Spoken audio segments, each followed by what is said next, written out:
Pode ver ninguém feliz. Brincadeira, irmãos. Amém. É bom estarmos neste tempo um pouco mais quente, amém? E hoje vamos seguir seguindo o 1 Timóteo, já no capítulo 5. Nós vamos estar na primeira parte do capítulo 5, dos versículos 1 ao versículo 15. Penso eu, deixa só voltar aqui. O computador desligou. Do versículo... É difícil chegar aqui. Do versículo 1 ao versículo 16. Depois de nós termos visto Paulo falando a Timóteo sobre a ordenação ministerial, as qualificações para o ministro, nós depois vimos a obra do ministro e agora nós vamos encontrar instruções para a família. Como é óbvio, divinas, podemos atender a todas elas, precisamos de, obviamente, colocar dentro do contexto dos nossos dias, sem alterar o conteúdo e o que a palavra de Deus ensina. Amém? Ainda antes de nós orarmos e lermos o texto, estamos live, amém? Nós vamos... eu queria chamar a atenção dos irmãos para Atos 6, versículos 1 a 7. Não precisa de abrir, eu vou ler só como introdução, mas nós vamos falar, vamos perceber que a importância do tratamento justo por parte da igreja de pessoas está na origem dos diáconos. Os diáconos surgiram na igreja, obviamente por indicação divina, e temos instrução para os diáconos, estudámos isso no capítulo 3 há umas semanas atrás, e o início será, aparece registrado em Atos de capítulo 6, versículos 1 a 7, embora a palavra diácono não está lá, está a palavra serviço, e foi pela necessidade de atender a problemas, ajuda de pessoas na igreja. Eu vou passar a ler. Naqueles dias, crescendo o número de discípulos, os judeus de fala grega, e entre eles, queixaram-se dos judeus de fala hebraica, porque as suas viúvas estavam sendo esquecidas na distribuição diária de alimentos. Por isso, os 12 reuniram todos os discípulos e disseram: não é certo negligenciarmos o ministério da palavra de Deus a fim de servir às mesas. Irmãos, escolham entre vocês 7 homens de bom testemunho, cheios do Espírito Santo e de sabedoria. Passaremos a eles essa tarefa e nos dedicaremos à oração e ao ministério da palavra. Tal proposta agradou a todos, então escolheram Estevão, homem cheio de fé e do Espírito Santo, além de Filipe, Prócoro, Nicanor, Timon, Parmes e Nicolau, um convertido ao judaísmo proveniente da Antioquia. Apresentaram esses homens aos apóstolos, os quais oraram e lhes impuseram as mãos. Assim a palavra de Deus se espalhava, crescia rapidamente o número de discípulos em Jerusalém. Também um grande número de sacerdotes obedecia à fé. Amém? Igreja do primeiro século, bem cedo, capítulo 6 de Atos, e percebemos que a necessidade de atender às viúvas e a queixas que começou a haver dentro da igreja, a igreja instituiu diáconos. Então era preocupação já da igreja logo no início, da forma como atender aos necessitados e às dificuldades que surgiam entre os irmãos e dentro da igreja. Amém? Com isto em mente, abra a palavra do Senhor então em 1 Timóteo para o texto de hoje, capítulo 5. Nós iremos ler do versículo 1 ao versículo 16 após orarmos e será onde nós nos iremos deter o resto do nosso tempo aqui. Contudo, foi bom percebermos de onde surgiu e a importância que era na igreja cuidar dos necessitados. Por isso vamos perceber agora Paulo escrevendo a Timóteo, explicando como é que essa ajuda deve ser feita ou em que condições a igreja deve agir. Amém? Nós puderem, fica de pé para lermos juntos a Escritura após orarmos. Amado Deus, Salvador nosso, Senhor dos céus e da terra, nesta manhã, agradecemos a bênção do Senhor em nossas vidas, agradecemos por Cristo Jesus, pela morte e a ressurreição, agradecemos ao Pai por podermos reunir no dia do Senhor e falarmos a Tua Palavra e aprendermos juntos. Que o Senhor fale às nossas vidas, pedimos, e assim glorificamos em nome de Jesus. Amém. Diz assim a palavra do Senhor: não repreenda asperamente o homem idoso, mas exorte-o como se ele fosse seu pai, trate os jovens como irmãos, as mulheres idosas como mães e as moças como irmãs com toda a pureza. Trate adequadamente as viúvas que são realmente necessitadas. Mas se uma viúva tem filhos ou netos, que estes aprendam primeiramente a colocar a sua religião em prática, cuidando da sua própria família e retribuindo o bem recebido de seus pais e avós, pois isso agrada a Deus. A viúva realmente necessitada e desamparada põe sua esperança em Deus e persiste dia e noite em oração e em súplica. Mas a que vive para os prazeres, ainda que esteja viva, está morta. Dê-lhe estas ordens para que sejam irrepreensíveis. Se alguém não cuida de seus parentes, especialmente dos da sua própria família, negou a fé e é pior do que um descrente. Nenhuma mulher deve ser inscrita na lista de viúvas, a não ser que tenha mais de 60 anos de idade, tenha sido fiel a seu marido e seja bem conhecida por suas boas obras, tais como criar filhos, ser hospitaleira, lavar os pés aos santos, socorrer os atribulados e dedicar-se a todo tipo de boa obra. Não inclua nessa lista as viúvas mais jovens, pois quando os seus desejos sensuais superam a sua dedicação a Cristo, querem se casar. Assim elas trazem condenação sobre si por haverem rompido o seu primeiro compromisso. Além disso, aprendem a ficar ociosas, andando de casa em casa, e não se tornam apenas ociosas, mas também fofoqueiras e indiscretas, falando coisas que não devem. Portanto, aconselho que as viúvas mais jovens se casem, tenham filhos, administrem suas casas e não deem ao inimigo nenhum motivo para maldicência. Algumas, na verdade, já se desviaram para seguir a Satanás. Se alguma mulher crente em viúvas em sua família, deve ajudá-las. Não seja a igreja subcarregada com elas, a fim de que as viúvas realmente necessitadas sejam auxiliadas. Amém? Até aqui a palavra. Os seus irmãos podem ficar sentados. Alguns irmãos dizem assim, eu não tenho nada a ver com este texto, porque não me encaixa em nenhum destes pontos. Eu não creio que é o caso.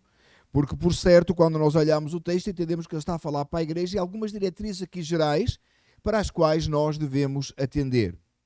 Em primeiro lugar, Paulo está dizendo a Timóteo como é que ele deve tratar um irmão idoso.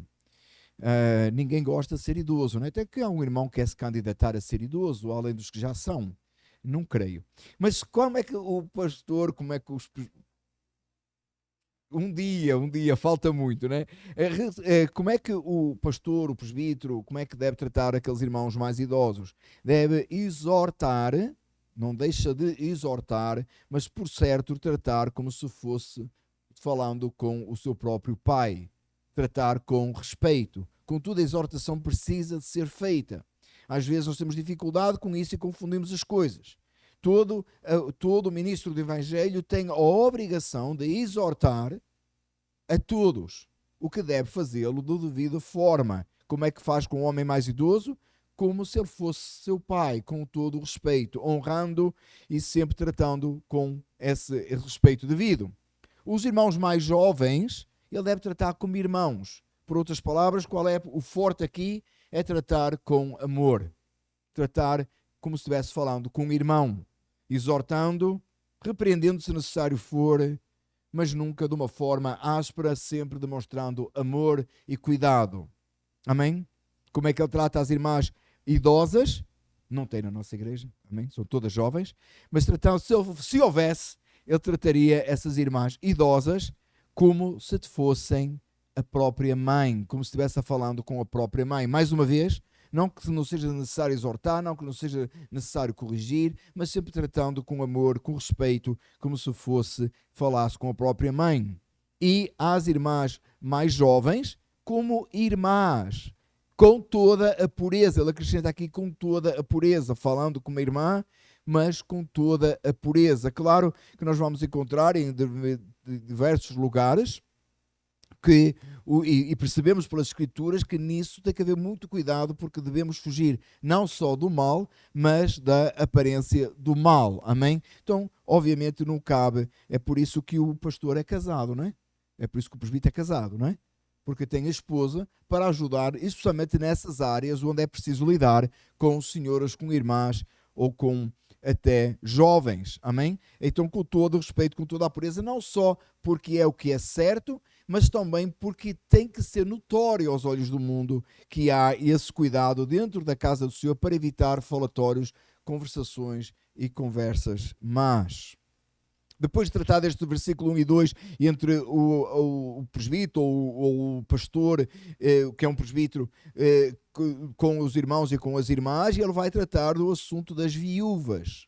Porque é que eu li o texto anterior da instituição dos diáconos, embora a palavra diáconos não esteja lá em Atos 6, mas obviamente é a instituição dos diáconos, é porque havia a necessidade na igreja do primeiro século de cuidar das viúvas. Não quer dizer que hoje não há necessidade de cuidar das viúvas, mas na verdade, há outras formas e outros sustentos que hoje se criam. Pensando no primeiro século, não havia esses cuidados como IRAs e coisas assim, que mais tarde a pessoa pode usufruir e durante a vida deve-se preparar para esse tempo, no caso de o marido falecer, ou hoje, dado a como a sociedade funciona, no caso até da esposa falecer, não é? Então obviamente, há uma série de coisas financeiras e de fundos. Contudo, há outros cuidados que são necessários, não somente financeiros, embora aqui claramente o texto está a falar dos cuidados financeiros, porque o texto de Atos está a falar inclusive dos alimentos, alimentando, não é? Hoje tem uma série de programas e outras coisas que as pessoas podem usufruir, mas não invalida a responsabilidade, como nós vamos ver, da família e da própria igreja. Como é que a igreja trata dos necessitados? E nós precisamos de alongar aqui o texto e aplicá-lo a todos os necessitados hoje dentro da igreja, não somente o caso das viúvas, que no primeiro século era o caso mais notório. Mas, obviamente, há outras pessoas dentro da igreja que podem precisar de ajuda. Como é que essa ajuda é dada e como é que essa ajuda é feita? Os irmãos devem ter visto, e já viram acontecer aqui na nossa igreja, pessoas virem e pura e simplesmente se fazerem uso da igreja, abandonarem e irem embora quando não precisam mais. Pessoas tirando proveito dos crentes, tirando proveito da obra do Senhor. Existe um pastor, eu não lembro o nome dele, senão teria todo o prazer em dizer, que viveu em Londres por muito tempo, e ele é do Brasil, e viveu em Londres por muito tempo, e em Londres ele não era pastor, antes de ser pastor, claro, ele viveu uma vida dissoluta, corrupta, completamente, e uma das coisas que ele dá testemunho hoje, que Deus o converteu, se tornou um pastor, um servo de Deus, um homem fiel, mas uma das coisas que ele fazia em Londres é quando ele ficava sem dinheiro, quando ele estava vivendo mal, e ele se aproximava de uma igreja qualquer porque ele sabia que os irmãos iam cuidar dele. Aí ele fazia aquele teatro, diz ele mesmo, de aceitar Jesus, e aí toda a igreja vinha, providenciava comida, providenciava um sítio para ele estar, tirava-o da rua, e quando ele não precisava mais ia embora e fazia a mesma coisa. Ele diz, inclusive no testemunho dele, que fez isso várias vezes dentro da mesma igreja, porque sabia que ia sempre ser cuidado. Então, irmãos, ele diz, inclusive, no testemunho dele, que eu esqueci realmente o nome, senão eu diria, ele diz no testemunho dele que a pior coisa que os crentes podem fazer é isso. Porque não está a ajudar ninguém. Está pura e simplesmente a sustentar um modo de vida errado. Então o que é certo fazer? Chegaremos lá mais daqui a pouco, mais à frente. Como é que então trata a viúva que é realmente necessitada? Versículo 13 é fundamental. Como é que se trata aquela que realmente é necessitada? Trata adequadamente as viúvas que são realmente necessitadas. Não aquela pessoa que não precisa ou aquela pessoa que tem outra forma e não é o caso. E aqui outra vez a palavra viúvas a gente pode colocar qualquer necessitado, que realmente é necessitadas, pessoas que não são necessitadas, se fazem necessitadas, ou pessoas às vezes que querem ser dependentes e querem se manter necessitadas, ok? Que querem viciar o sistema, que vão usufruindo e usufruindo e usufruindo. E somente os irmãos que são que viveram por anos fora dos Estados Unidos, a maioria de nós vem de países onde o sistema permite depender do sistema para sempre, tá? Para sempre. Claro que não queremos de forma nenhuma tornar o púlpito num palanque político, de forma alguma, mas é um dos benefícios que nós temos nos Estados Unidos, em que isso, para já, ainda não é permitido. Está a começar a ser. Que Deus nos ajude e dê sabedoria e que oremos pelos nossos líderes que não tornem o país assim, onde sim, de outros países, como os países de onde a maioria de nós somos, as pessoas conseguem viver indefinidamente dependendo de subsídios e de coisas que inventam para nunca trabalhar e nunca ter a sua própria vida. Mas se uma viúva tem netos, filhos ou netos, versículo 4, que estes, os filhos e os netos, aprendam primeiramente a colocar a sua religião em prática. Qual é a religião? O que é que a palavra do Senhor nos ensina? A ideia da religião é nós vivermos e praticarmos aquilo que vivemos. E como é que fazendo isso? Cuidando da sua própria família e retribuindo o bem recebido de seus pais e avós, pois isso agrada a Deus. Os filhos, netos, cuidando dos pais e avós, sendo que eles são necessitados, não esqueça a palavra necessitados aqui, é retribuir, é pagar de volta o bem recebido. É obrigação. Agora, se os filhos e os netos não receberam, e vamos ver isso mais à frente, nenhum benefício dos pais, o compromisso e a obrigação deles para com os pais é bastante diferente. Nós iremos ver isso já a seguir. A viúva é realmente necessitada e desamparada, porque isso agrada a Deus. Então a primeira obrigação com aquele que tem necessidade, que está numa situação de necessidade, deve ser a sua família, sendo eles cristãos, pondo em prática a sua fé e ajudando. Significa que nós olhamos para aqueles que são necessitados na nossa família e devemos de cuidar e de suprir as necessidades deles, se realmente é necessidade, obviamente. Se realmente é uma necessidade, seja ela financeira, seja ela física, seja ela motora, seja ela qual for. É obrigação, é uma questão de fé, de prática da fé cristã. Questão de conduta. Agora no versículo 5 diz assim: a viúva realmente necessitada e desamparada põe sua esperança em Deus.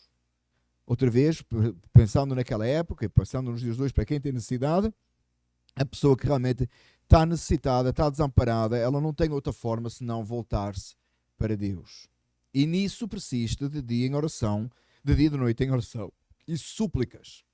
Então aquela pessoa, a ideia é, a igreja vai sustentar, vai ajudar aquela pessoa que, não tendo outra forma, não tendo família para sustentar, não tendo uma forma de viver, ela vai se dedicar à obra do Senhor, ela vai se dedicar a orações e súplicas e a igreja vai cuidar das suas necessidades básicas. Alguém que vai ficar ajudando na obra do Senhor e permanecendo. Nós podemos pensar, por exemplo, naquele caso claro de Ana, a profetisa lá no templo quando Jesus foi apresentado, amém? Que não se desviava do templo e ficava no templo, diz a Escritura. Alguém que, por certo, como é que ela faria então? Por certo que ela era ajudada e sustentada pelo próprio serviço do templo, amém? Mas a que vive para os prazeres, ainda que esteja viva, está morta. Não pode ser uma pessoa que viva de uma forma desordenada.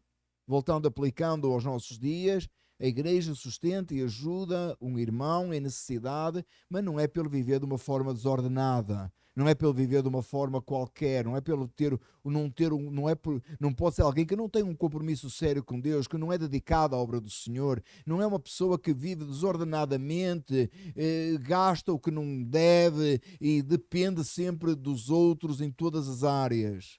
Não, isso não deve ser ajudado. Isso não é esse que a igreja deve ajudar. É aquele que vive ordenadamente, que faz o seu melhor, está passando por uma dificuldade, tem um problema maior, não consegue superar e a igreja deve, sim, em amor, sustentar, ajudar, mas é uma pessoa que se dedica à obra do Senhor, uma pessoa que está presente, não é uma pessoa que nem aparece na igreja, mas vem buscar quando precisa.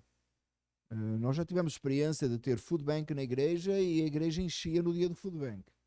Até que nós tivemos que parar porque não estava a funcionar. Certo? Os irmãos mais antigos, não velhos, devem se lembrar disso. Amém? Food bank enchia. À quarta-feira, à terça-feira, acho que era o dia que chegava, o culto era cheio. Mas não funciona, irmãos. Não era esse o sentido. No dia que acabou, o grupo desapareceu.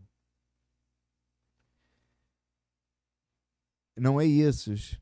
Não é dessa forma. A palavra do Senhor diz, versículo 7, dê-lhes estas ordens para que sejam irrepreensíveis. É ordem. Outra vez, nós vivemos muito de pedido hoje. Pedido, voluntário. Meu amado irmão, há ordens bíblicas as quais têm que ser estabelecidas e cabe ao ministro que elas sejam estabelecidas.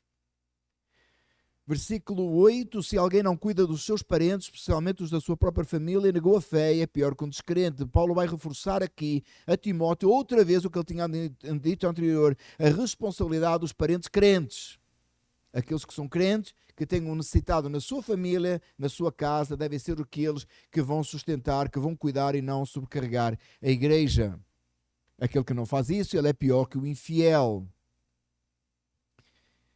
Estava a ouvir o pastor Alistair Berg nisto, e ele dizia que aquele filho que convida os pais só para ir ao culto é descrente, mas é o filho ímpio que lhe cuida das coisas, era melhor que não o fizesse, porque está a negar a fé que afirma. Convida os pais descrentes para irem ao culto com ele, às atividades das crianças, a todas as coisas que têm a ver com o mundo evangélico. Mas quando o pai e a mãe precisam de alguma coisa, é o filho ímpio que vai cuidar. É pior porque nega a fé. Fala uma coisa e faz outra.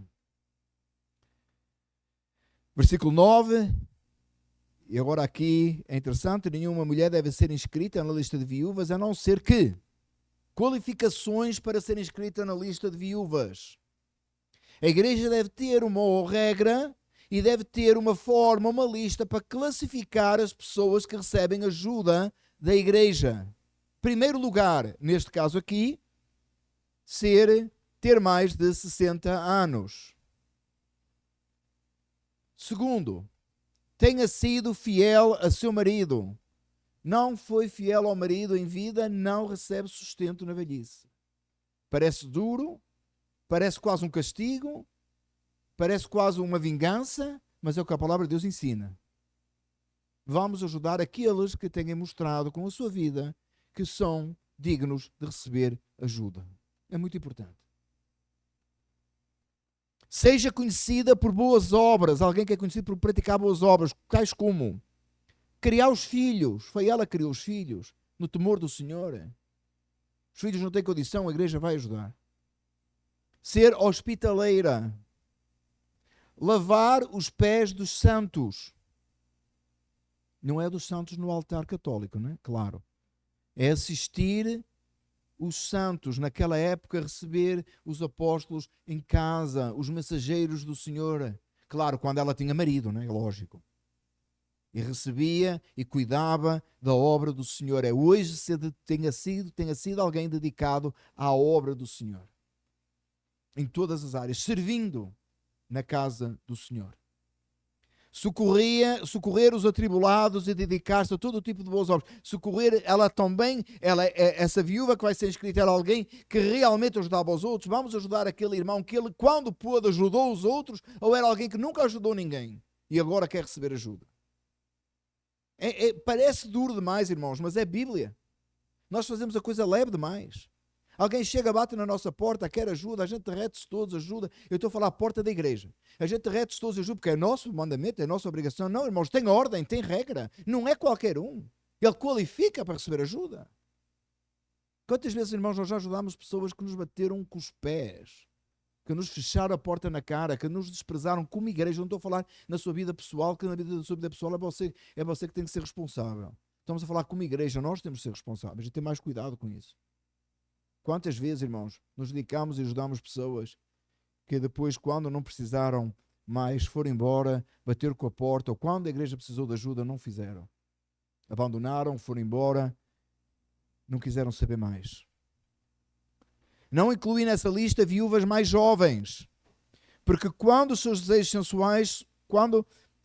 sensuais superam a sua dedicação a Cristo, querem se casar, assim elas trazem condenação sobre si por haverem rompido o seu primeiro compromisso. Eu li junto de propósito. Não é que o segundo casamento é condenação, não é isso.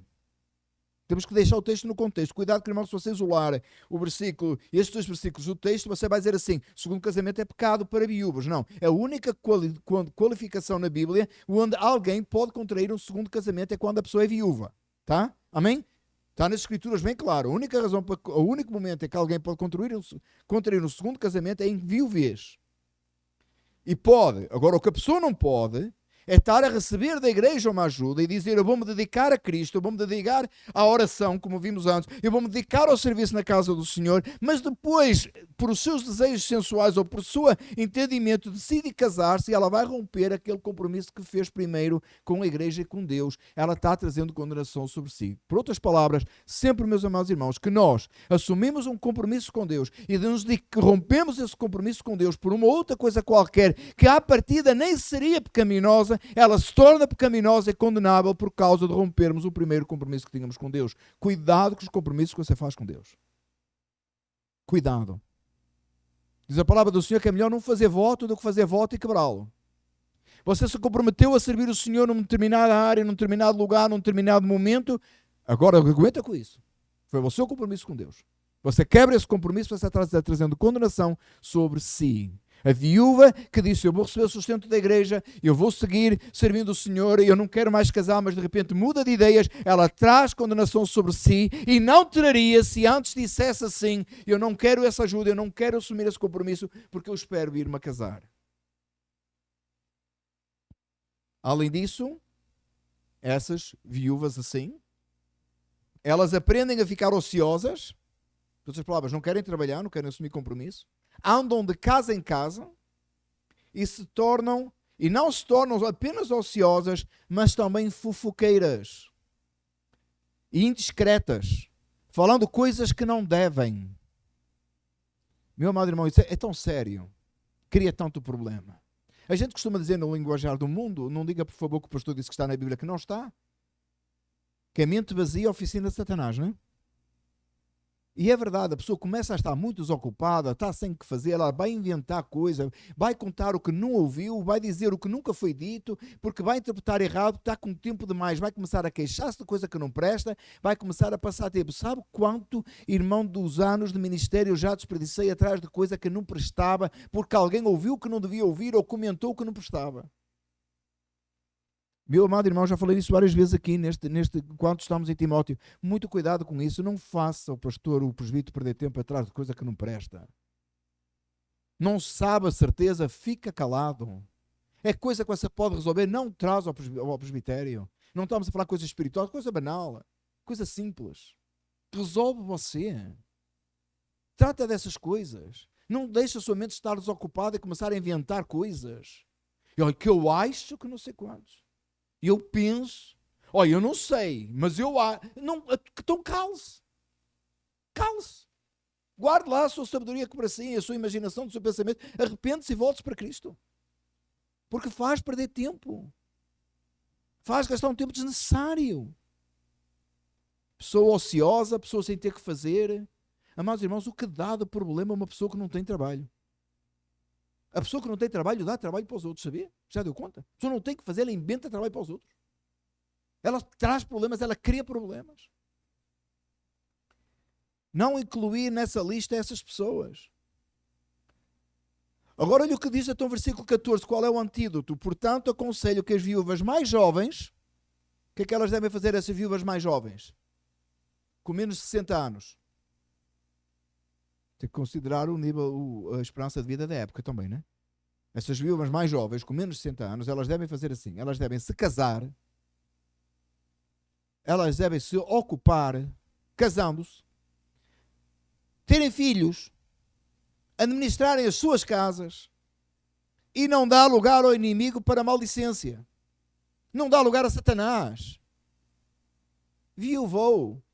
Cedo. Irmãos, eu entendo que o texto é muito duro, irmãos, mas eu só estou a transmitir o texto, eu não estou a acrescentar nada. Porque se eu acrescentasse, eu pecava. Mas também não posso diminuir, porque eu pecaria também.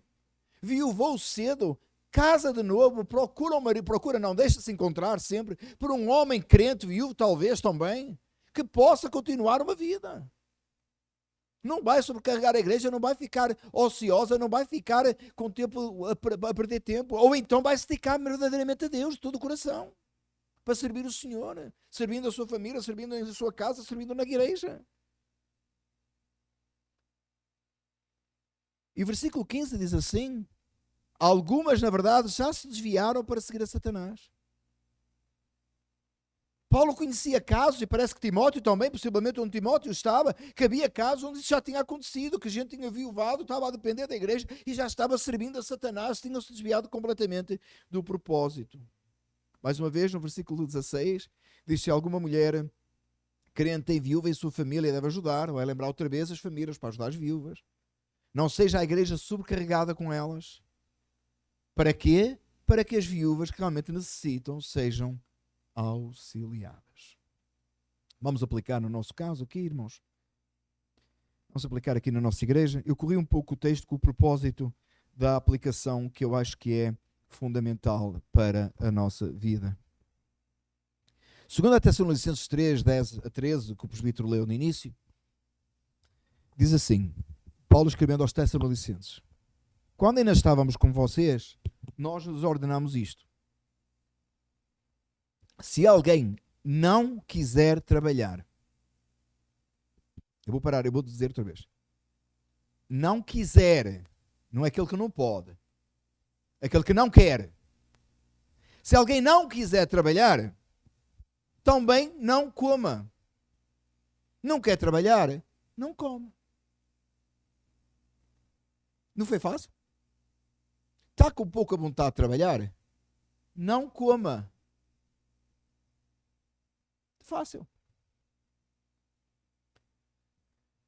Pois ouvimos que alguns de vocês estão ociosos, não trabalham, mas andam se intrometendo na vida alheia. Meu amado irmão, aquele que não trabalha, que não tem ofício, não tem ocupação, ele vai fazer qualquer coisa que não presta.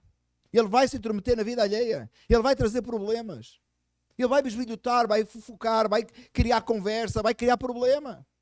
Amado irmão, é fundamental que nós estejamos ocupados. Eu vou lembrar-lhe mais uma vez, irmão, trabalho foi inventado por Deus. Aquela história que nós dizemos, se eu soubesse quem inventou o trabalho, eu digo já, foi Deus, está lá no Gênesis. Logo que Deus criou o homem, ele deu-lhe trabalho. A primeira coisa que Deus fez ao homem não foi dar-lhe uma esposa, foi dar-lhe trabalho. Porque Deus nos criou para trabalhar, porque Ele trabalha até agora, sabia? Se Deus parasse de trabalhar por 1/1000 de segundo, nós desaparecíamos, porque Ele nos sustenta, sabia? Deus trabalha. O trabalho foi inventado por Deus. Agora, o trabalho tornou-se difícil por causa do pecado, certo? Está lá em Gênesis 3. O trabalho foi criado por Deus e é bênção. Trabalhar é bom. Desfrute do seu trabalho. Agrade-se do seu trabalho. Trabalhe. Você que inventou essa história de trabalhar 8 horas por dia? Você diz assim, peraí. Também tem que ser de sol a sol? Não, você pode ligar a luz e trabalhar à noite. Eu vou explicar, né? Porque alguns irmãos estão a dizer assim, então não vai nem dormir. Né? Eu não estou a dizer que você tem que trabalhar mais que 8 horas, ou você tem que trabalhar 10 ou 12, ou seja o que for, mas nós temos que ser, porque somos, Deus nos criou para estarmos ocupados, e trabalho é bom. E você sabe perfeitamente, irmão, inclusive nos Estados Unidos, que essas 8 horas de trabalho não é uma realidade na sua vida, você bem sabe. Que você sempre trabalha mais e vai fazer mais qualquer coisa e tem mais outra coisa para fazer. E quando chegar a casa, você tem trabalho para fazer, certo? Limpar, arrumar, tudo é trabalho. Na obra do Senhor, não é só sentar aqui no domingo, no dia do Senhor. É preciso limpar a igreja, cuidar do campus, fazer todas as coisas. Trabalho é normal, trabalho é bom, trabalho é salutar. Meu amado irmão, o trabalho é tão importante que você vai encontrar em todos os momentos da vida de Jesus. Jesus não estava parado, Jesus trabalhava. Jesus estava no seu trabalho. Ele não veio só para entregar a sua vida no Calvário. Ele pregou, ele ensinou, ele realizou milagres. Ele estava ocupado. Meu amado irmão, Paulo estava ocupado. Paulo estava ocupado ao ponto de dizer assim: gastar-me-ei, deixar-me-ei gastar. Meu amado irmão, trabalhar é bom, é honroso, é necessário. Agora, tem momentos na nossa vida, eu disse há pouco, nós vimos a aplicação daquela primeira parte de como é que a gente ajuda hoje alguém. Meu amado irmão, alguém chega ao nosso meio e está com necessidade, ou todos nós já passamos por momentos de necessidade, não passamos? Já não houve momento que você estava sem dinheiro? Você não sabia o que fazer? E se você nunca teve um momento desse, por favor, me ensine. Porque eu preciso de aprender como é que você fez, qual foi a sua técnica. Porque todos já passamos. Já passamos em momentos que alguém teve que nos pagar um café que a gente não tinha dinheiro para tomar café, certo ou errado? Já passámos por momentos onde a aflição era grande. O que é que a gente precisa nessa altura? Alguém que nos sustente para o resto da nossa vida? Não. O que nós precisamos nessa altura é que alguém viesse e nos desse uma mão e nos ajudasse e nos colocasse sobre os nossos pés para que nós pudéssemos continuar. Ou então, no caso das viúvas aqui, elas tinham que ter uma obrigação para com a obra do Senhor. Elas tinham que ter uma obrigação para com Deus, uma obrigação para com a igreja que as iria sustentar. Porque no final de contas, amados irmãos, quem paga a conta é que tem o direito de exigir, certo ou não? Você sempre está comprometido a quem paga a sua conta. A quem lhe paga as coisas. Ou se você se sustenta a si próprio, você vai depender de outro que vai estabelecer as regras. É assim quando as pessoas em determinados sistemas, e como já disse, infelizmente está a começar a acontecer nos Estados Unidos, que quando o governo paga a sua conta, ele exige de si o que você vai fazer. E você fica dependente do sistema. E meu amado irmão, isto não é alguns irmãos estão a pensar, isso é capitalismo. Não, irmãos, é Bíblia. Não quer trabalhar, não come. Isto não é nada de capitalismo. Isto foi muito antes do capitalismo. Ou os escritores da Bíblia eram capitalistas? A gente às vezes irmãos, entendam uma coisa, nós não estamos defendendo princípios de nenhum partido político aqui, nós estamos defendendo os princípios das Escrituras e esses princípios foram estabelecidos muito antes. Você sabe, né, que a Bíblia foi escrita antes da fundação dos Estados Unidos, certo? Se nós não sabem, este ano os Estados Unidos faz 250 anos, a Bíblia tem 2000. O Novo Testamento, sim, porque o Antigo Testamento que já era assim, tem muito mais. Correto, amém. E a criação foi há 6.000 anos. Também não foi há bilhões de anos, como alguns dizem, não? Foi em 6.000. Amém? Que Deus criou o homem. Adão, se fosse vivo hoje, estava a completar 6.000 e qualquer coisa. Não parecem assustados alguns. É assim ou não é? É o que diz a Bíblia. Amém? A gente sabe a idade da Terra. Amém? O povo aí fora é que não sabe, porque não tem Bíblia, não tem Deus, né? Fácil de saber. É só fazer as contas. Nem é preciso ser um grande gênio de matemática, é só somar os números para trás, já dá 6.000 e qualquer coisa. Se alguém não quiser trabalhar, não coma. Pois ouvimos de vocês que estão ociosos, não têm na vida a ideia. A tais pessoas ordenamos e exortamos o Senhor que trabalhem tranquilamente e comam o seu próprio pão. Quanto a vocês, irmãos, nunca se cansem de fazer o bem. Agora vem por outro lado. Jamais se canse de fazer o bem. Primeiro aqui, o bem neste sentido, é o bem diante do Senhor, é viver uma vida santa diante de Deus. O devocional de hoje era precisamente sobre isso. Espero que os irmãos já tenham lido. Mas se não leram, pode ler. Não agora, mais tarde. Precisamente sobre isso. Irmãos, é claro que o fazer o bem aqui é viver uma vida santa diante de Deus. Mas viver uma vida santa diante de Deus é cuidar dos necessitados também. Então, também não é socialismo. Porque há pouco falei do comunismo, do capitalismo, os irmãos ficaram contentes. Agora vou falar do socialismo. Ajudar os outros não é uma questão de socialismo, é uma questão bíblica também, ajudar as pessoas. Mas como é que se ajuda? De maneira que a pessoa possa continuar e possa se tornar independente e possa trabalhar com as suas próprias mãos, se mantendo ocupado, vivendo comendo do seu trabalho. É fundamental, é importante.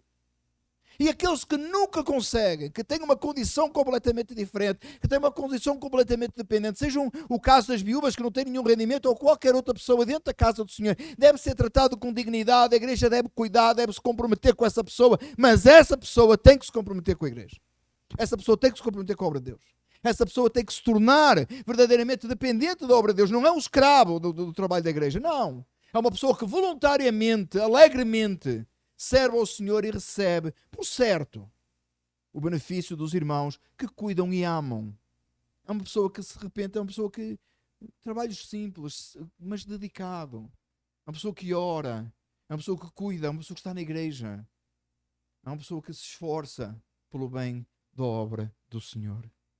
Irmãos, trabalhar e fazer o bem não é capitalismo e muito menos é socialismo. É Bíblia. E este texto aqui das Escrituras é muito claro e nos ajuda a entender, e esta é uma aplicação muito boa para que a gente saiba quando receber ajuda e quando ajudar. Como ajudar, como fazer o bem e também um incentivo a trabalhar. Amados irmãos, nós vivemos num país pela graça e misericórdia do Senhor, até agora ainda a gente consegue trabalhar. É impressionante quando eu passo em locais e vejo tantos sítios que hiring, precisa de ajuda, tantos irmãos. Há tantas coisas que a gente pode fazer. Há coisas que a gente pode inventar a fazer. Eu costumo dizer que nos Estados Unidos tem um mercado para tudo. Tem gente que inventa cada coisa e vende. Coisa completamente inútil, desnecessária. Mas porque vivemos num país do just in case, não é? Metade das coisas que você tem em casa é just in case. Se acontecer uma eventualidade, você tem uma solução. Eu perdi isso com o irmão Chris, uns anos atrás. Ele é crítico do just in case. Eu não sei se o irmão lembra, uma vez nós estávamos a falar, ele disse just in case. E começou a fazer piada. Mas você tem um mercado para tudo hoje. Irmãos, esta forma de você fazer. Mas precisa de ajuda, está aflito, entrou num aperto, se calhar porque fez uma decisão errada. Busca os presbíteros da igreja, busca o pastor da igreja. Fala com o presbítero e diga, estou numa dificuldade. Por certo que a igreja vai ajudar você a sair da dificuldade e a se sustentar pelos seus próprios pés. Se você tem uma dificuldade permanente que não pode sair, não tem outra solução, você não é culpado dessa situação. Por certo que a igreja irá sustentar e cuidar, mas você tem que fazer um compromisso com Deus verdadeiramente e com a igreja. Pois obviamente. E a igreja irá cuidar. Este princípio é tão bom, irmão, nas Escrituras. E é tão fundamental para o bom exercício da igreja. Que bom que Paulo colocou logo após as ordens para o presbítero. Ele coloca como é que a família deve agir dentro da casa do Senhor. Que o Senhor nos ajude e que jamais sejamos daqueles que ficam ociosos sem ter o que fazer. Que vivem dependendo dos outros e que vivem fazendo aquilo que é errado. Que o Senhor também abra o nosso entendimento e que jamais nós sejamos levados por um caminho assim, de criarmos e ajudarmos pessoas a se tornarem ociosas, mas que sim possamos ajudar todos a viver vidas bonitas, consagradas diante do Senhor, sustentando e vivendo do seu próprio sustento. Deus será glorificado em nossas vidas.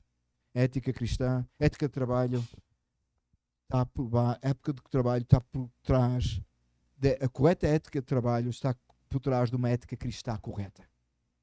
Você vai encontrar isso na história, você vai encontrar isso por todo lado. Vivendo uma ética de trabalho cristã é o fundamento e a expressão do cristianismo na sua vida, na forma que você age, nos seus negócios, no seu trabalho, da forma como você se conduz. É um testemunho vivo de que você é um servo de Deus. Vamos orar juntos. Amém? Amado Deus, Salvador nosso, Senhor dos céus e da terra, somos gratos pelo Senhor, pela sua palavra.